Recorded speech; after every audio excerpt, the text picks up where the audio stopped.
This is OBS Radio, a service of OBS International, a division of Greater Works Business Services. Like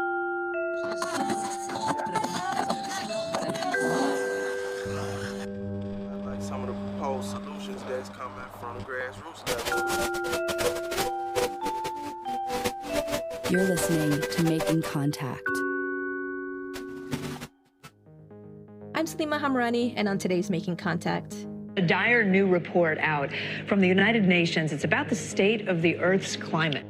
And I'm Jessica Partnow, joining as a co-host on today's show. And we're talking about a possible solution to the very scary situation our planet is in. Yeah, the organization says urgent action needs to be taken now to prevent a catastrophe. And as this year has proven, we're reaching a tipping point in global warming. And some people think it's time to start using a controversial new technology called geoengineering to stall climate change and maybe even stop it completely. We believe we could slow global warming by as much as a decade before it reached 2 degrees centigrade. It sounds like a brilliant solution to all of our problems, but a lot of indigenous communities and some climate scientists are not so sure.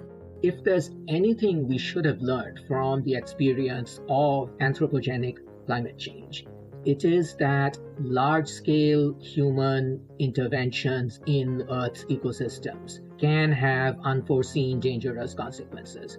So what exactly is geoengineering? And why is it so controversial? All that and more coming up. Welcome to Making Contact, and Jessica, thank you for joining me today. We don't usually have you on as a co-host, and I was wondering if you could share why you wanted to join, why this topic was so interesting to you.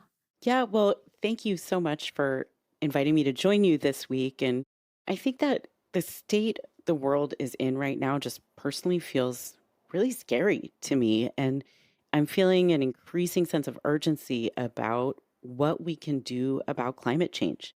Yeah, it's been really frightening to watch the world's climate get extremely out of balance this year. Just record temperatures across the globe, heat waves in the ocean, devastating hurricanes, fires. I mean, it's been very difficult to maintain a sense of hope. Yeah, heat waves in the ocean. I think for most of my life, climate change has been this bad thing, but that it was coming someday in the future. But now it is really happening, and people are really dying. Yeah, you're right. I heard that over 61,000 deaths in Europe last year could maybe be attributed to the heat waves in the summer. Over 61,000. Right, and that's in Europe. In the global south, it is definitely worse. And there's this 1.5 degrees thing. So many countries have signed on to this idea that if we avoid letting global temperatures rise 1.5 degrees Celsius over pre-industrial levels, that's sort of like what we have to do. But basically, no one is sticking to their promises about that. But okay, Salima, I don't think we want to just scare our audience on the show. Yeah, sorry, we don't want to just terrify you. So we want to look at some possible solutions too. Yeah. And on that topic, climate change and solutions, some solutions are good ones and some are what we call false solutions. And I think we have to be able to critically understand the difference and not fall into the trap of false solutions. So here's a new idea, a response to climate change that's been coming up more and more. We leave ourselves no choice but to do some kind of geoengineering. As a result, some of them now support controversial technologies that could blunt the Earth's rising temperatures, broadly known as geoengineering. Geoengineering. So this solution to climate change is a pretty attractive concept, and I actually didn't know much about it before I started working on this piece. And Jessica, I'm wondering if you've heard of geoengineering before? Yeah, I think it's like when you manipulate the environment to do something good, right? Like, I don't know, building an ice wall to help keep a glacier from melting. Yeah, you're exactly right. So what geoengineering is, it's interventions that serve to make the physical manifestations of climate change lessen. Okay, so that's Basav Sen. I'm the Climate Policy Director at the Institute for Policy Studies. And I got to talk to Basab Sen a little bit about geoengineering, and he really helped me understand what it is and the different varieties. Right, I've heard of ideas that are trying to reflect the energy of the sun back into space.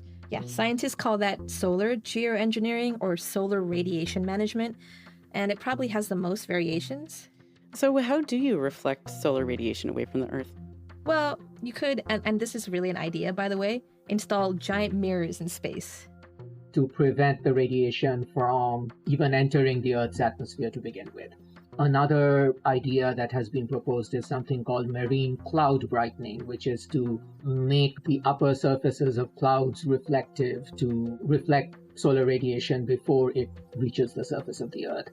But there are other ideas.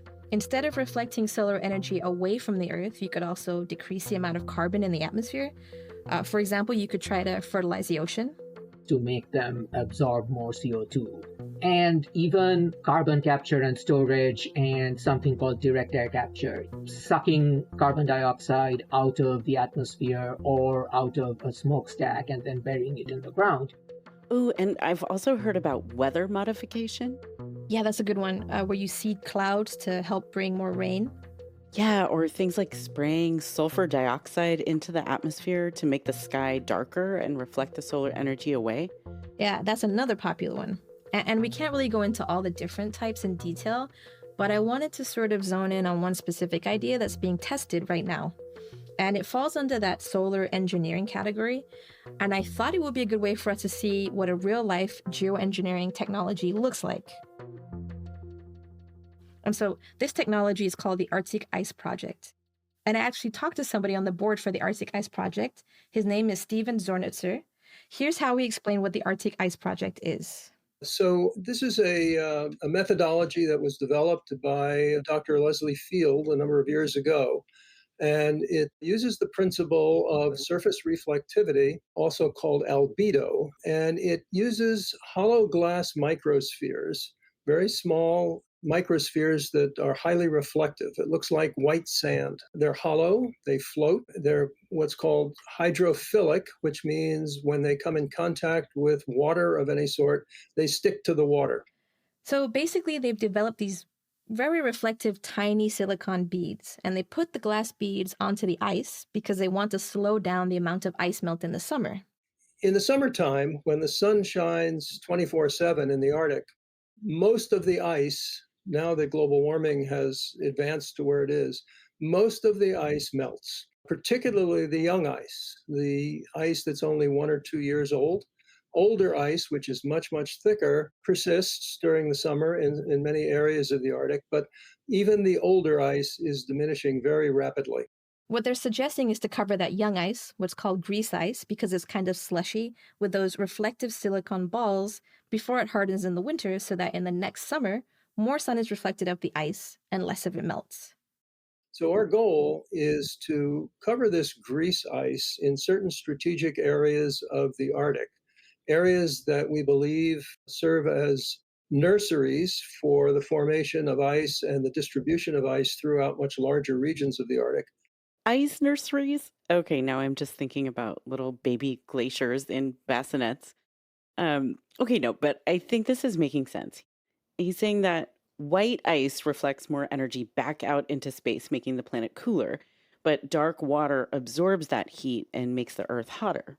Arctic Ocean waters absorb a huge amount of solar energy, which is why the Arctic is warming 3 to 4 times faster than the rest of the planet. It's because of this phenomenon called Arctic amplification, where huge amounts of solar energy is being absorbed by those dark Arctic Ocean waters. Like wearing dark clothes in the sun and getting really hot versus wearing all white, which would keep you cool. Right, that's a great analogy. So if they put these microspheres in the ice, that will make more white surface area.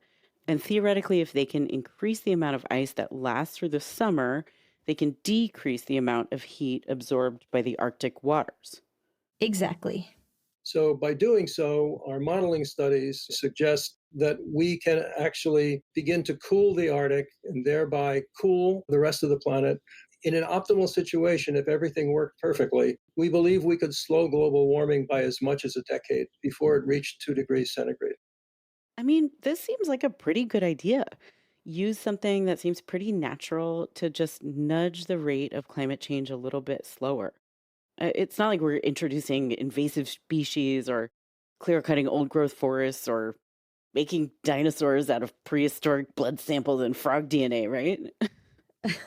I always wonder if anybody's actually seen Jurassic Park these days. I don't think you're giving us our due credit. Our scientists have done things which nobody's ever done before. Yeah, but your scientists were so preoccupied with whether or not they could that they didn't stop to think if they should. And I mean, a lot of people agree that we should absolutely use geoengineering. Have you read The Ministry of the Future, that book by Kim Stanley Robinson? Oh, yeah, I really like that book. I learned a lot about climate change and geoengineering from reading it, actually. Yeah, Kim Stanley Robinson is a huge proponent of geoengineering. Here he is during an interview for Bioneers in December of 2020. You imitate a volcanic eruption like Pinatubo. This is how people usually talk about it. Pinatubo erupted in 1991 in the Philippines. Temperatures were depressed by about a degree or 2 Celsius globally average for about 5 years. And then the dust settled out of the atmosphere and we're back to where we were before. Nobody proposes it as a single silver bullet solution to our problems. Everybody studying it proposes it as an emergency. If you get to those temperatures that are killing people outright, you might want to do it. Are the side effects bad enough that it was a bad idea? 5 years later, you would know, and that effect would be over. You'd either say, ooh, let's do it again. That was a cheap fix, and will give us some time. Or you'd say, oops, bad idea. We'll never do that again. Yeah, this is a very familiar line of thinking from his book. But now I'm having doubts. I mean, I feel like, oops, bad idea. We'll never do that again. Doesn't quite match the gravity of what we're talking about here. Yeah, and that really attractive idea starts to display some warning signs pretty quickly. And I think this might be a good place to stop and think about the possible side effects of geoengineering. Because, when have humans intervened in the environment and it's gone exactly as planned? Here's Basav Sen again. If there's anything we should have learned from the experience of anthropogenic climate change, it is that large-scale human interventions in Earth's ecosystems can have unforeseen dangerous consequences. So right at the start, we should have some major red flags about this kind of a large-scale technological intervention, which you can do in the lab all you want, but one thing you're never going to know in the lab is unforeseen things that could happen. So just based on the precautionary principle alone, we should argue that these technologies are too dangerous to commercialize or to implement on any kind of large scale outside of a lab, which also raises the question, in that case, why even do it in a lab to begin with? Okay, so he mentioned the precautionary principle. What is that? Yeah, that's a great question. It's an idea you find a lot in public health and environmental studies, but basically it's the idea that you should just kind of be cautious. So instead of applying a technology first and then scrambling to clean up the disaster it could create afterwards, you just don't apply it in the first place if there are possible very serious consequences. And there are some very, very serious consequences if we were going to try to apply geoengineering at a large scale. So, for instance, any of these solar radiation management techniques, as they are called, could have the effect, and there are some climate models that have shown they would have the effect of disrupting the monsoon rains in South and Southeast Asia and parts of Africa. Disrupting the monsoon rains, that seems like it could have a devastating impact, especially on people in the global south. Yeah, exactly, Jessica. And really, the global north countries are the huge emitters, not Southeast Asia and Africa. So once again, we have a technology that protects the north from the impacts of climate change on the backs of people in the global south. Then there's concerns about unforeseen local ecological impacts. For instance, if we increase CO2 uptake by the oceans as a way to reduce atmospheric carbon dioxide levels, that would acidify the oceans further, and we already have an ocean acidification problem, and that could have further adverse impacts on marine life, marine ecosystems. And ecosystems are obviously worth protecting just for their own sake, but also that would have serious human impacts as well because of fishing populations. Again, people in the global south who depend on subsistence fishing as a major source of food would find their food supply disrupted with more ocean acidification. There's also a new technology that oil companies are really interested in. We mentioned it at the beginning of the show. It's called carbon capture and storage. And we don't have that much time to get into it, but oil companies have actually spent a lot of money on this concept. Basically, they capture carbon dioxide out of the air and then bury it or encase it, store it forever. Okay, but what happens if that permanent solution fails and all of that carbon dioxide was released at once? There just isn't enough data for us to know whether there would be catastrophic releases of CO2. And if there were, we could have several hundred years of climate change concentrated in a terrifyingly short period of time. And I mean, at this point, you might be wondering if this technology is so dangerous or possibly so dangerous, and we've already seen what massive climate interventions can do to the planet. I mean, we already have climate change. Why are scientists starting to focus so much on geoengineering? You know, that's a great question. The proponents of geoengineering always claim that this is an essential plan B. It's something the world supposedly has to do in case climate mitigation fails. However, those of us who work in the field of climate mitigation, we know that serious climate mitigation hasn't even been tried. So it's like saying we have to go to plan B before plan A has ever been seriously tried.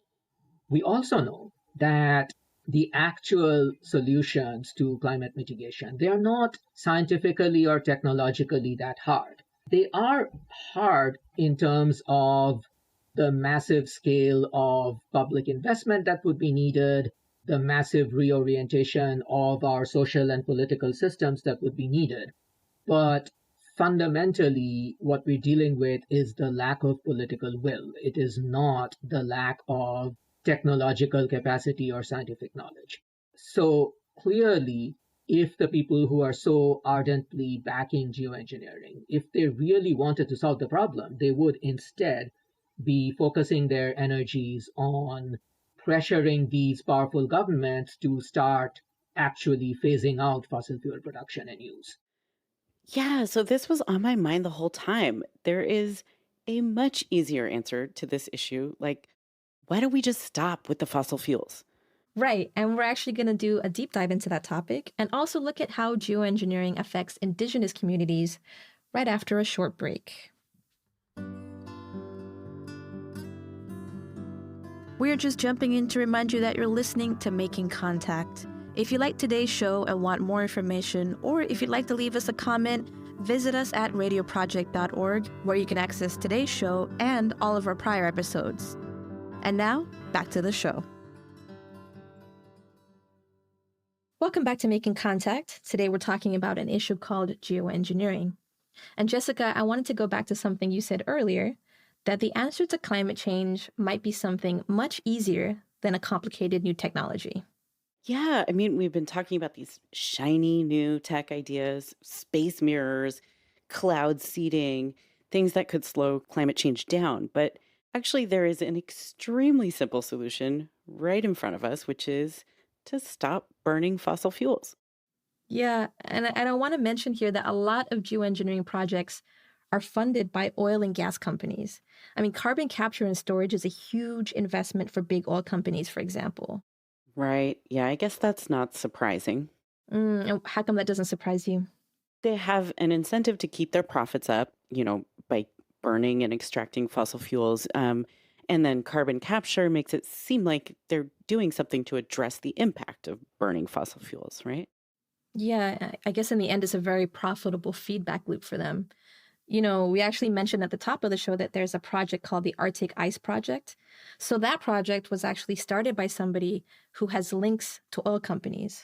Leslie Fields, who owns several patents on the project, began a lot of her career working for Chevron and HP, developing technology on behalf of Chevron. That's Panganga Pungawawi, and I want to spend the rest of today's show with Panganga. She's a community leader and an activist in Alaska. Wanga atka banganga ng naka bangawi, wanga ataka, wanga naka Kirsten Nuwak Pas, wanga sivunga kami, ramka piwa kami. So I'm Panganga Pangawi. I'm from St. Lawrence Island. My father is Aganatama or Ben Pangawi, and his parents were Ashkanigi and Bangawi, and his grandmother raised him. Her name was Iganok, and I'm actually named after her. So I have a lot of different names. And the reason I wanted to talk to Panganga was because the Arctic Ice Project wants to test its technology outside of the lab to see if it works in Alaska. But that's actually where Panganga and her community lives. A lot of people are very, very concerned and upset that this material is being spread on our lands with the plan to spread up to 100,000 square kilometers. And so let's get into why they're so concerned. Okay, I think maybe I can guess at the first reason. Is it unintended consequences, kind of like we were talking about earlier? Yeah, and that was actually one of the first things that Panganga brought up. Remember those very small, tiny silicon beads that the Arctic Ice Project wants to spread in Alaska? I got a hold of the material size that they used up in Utkalvik, and the material is so small that when you open a bag, it poofs out and just kind of lingers in the air, even if there's no wind. They're super, super tiny, and inside the bag, they actually kind of act like a liquid. The size of the beads is an issue because Panganga believes they will spread into the air and out onto the water. You know, the impact of the materials getting into areas that are not intended, since we know that the stuff floats right when you open the bag, it's not going to stay where they put it. But the scientists at the Arctic Ice Project believe that the beads are non-toxic, right? Yeah, that's what they say their studies have shown.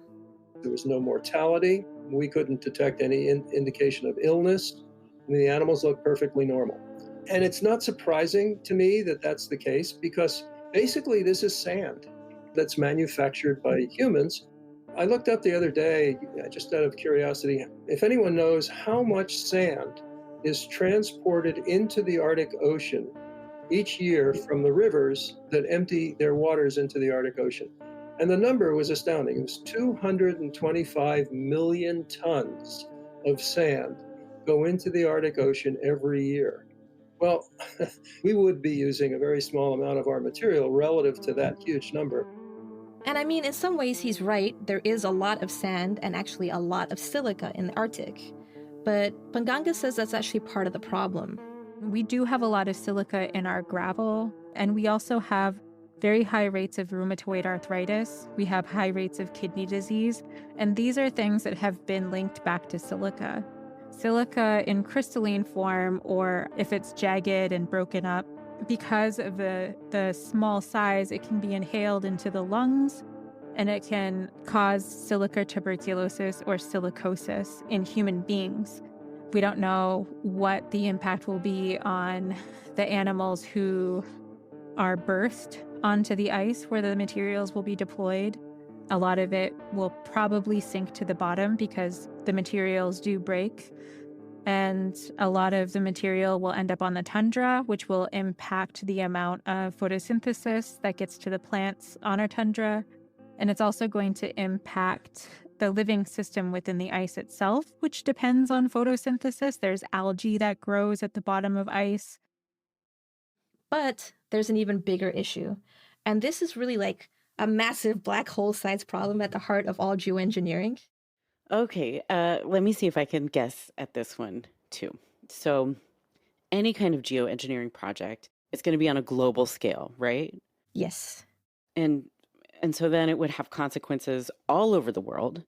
But the global south, which is most of the world's population, is going to be most vulnerable to those impacts because of climate patterns and also because of money and infrastructure, right? Yes. So how do all those people consent to this giant experiment? Yeah, I think you nailed it, Jessica. And there's no easy way out of this question. I think in the past, the issue of consent was just sort of ignored in science because, science has a very problematic past and present. And if you look at these geoengineering projects, they seem to be tested mostly on indigenous lands. Here's Basav Sen again. The fact that disproportionately, wherever you look in the world, they seem to be done where indigenous peoples live.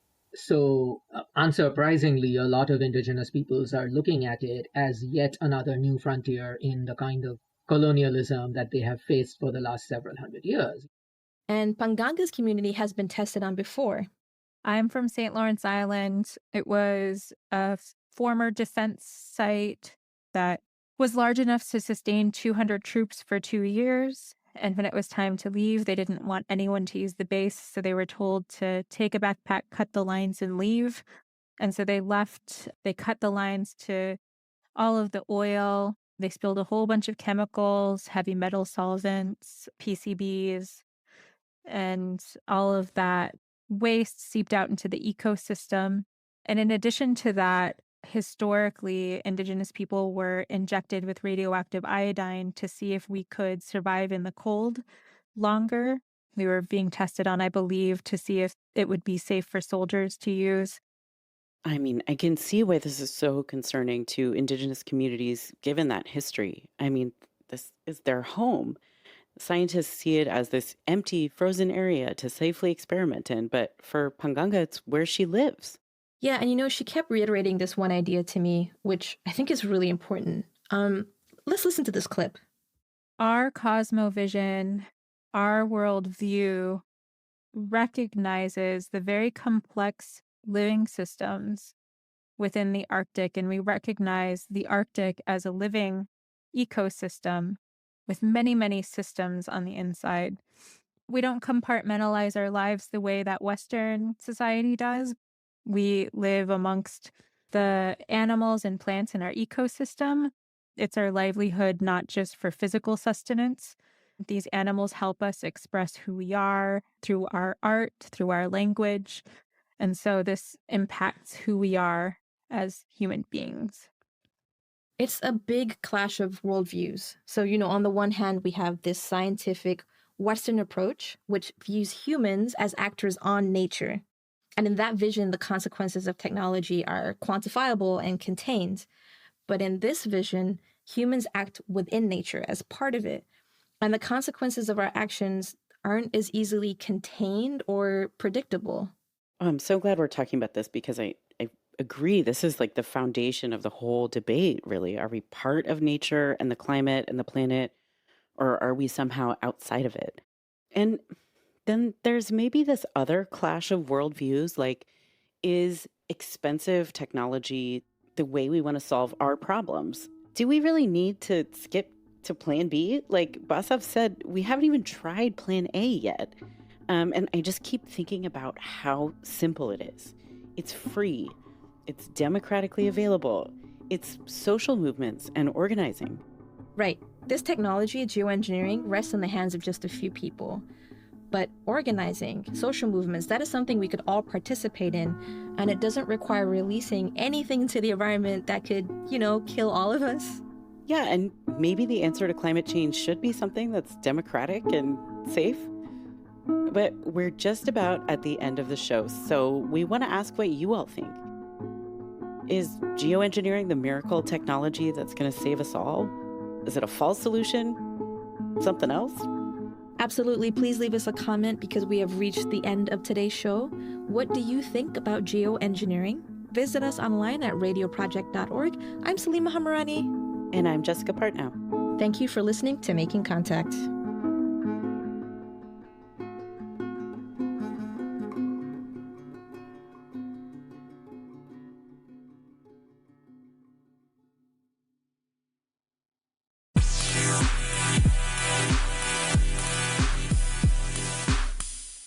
The views expressed on this program are those of the guests and not necessarily the views of management and staff of OBS Radio, OBS International, and Greater Works Business Services. Guests who appear on this podcast are not required to pay a fee and is made possible by radioguestlist.com. For more information, please visit our website at www.obsintl.cf. Follow OBS on Facebook at www.facebook.com/austerlibroadcast section. If you want to contribute financially to help us continue broadcasting, please go to paypal.me/obsintl. Thanks for tuning in. We will see you next time. This is OBS Radio, a service of OBS International, a division of Greater Works Business Services.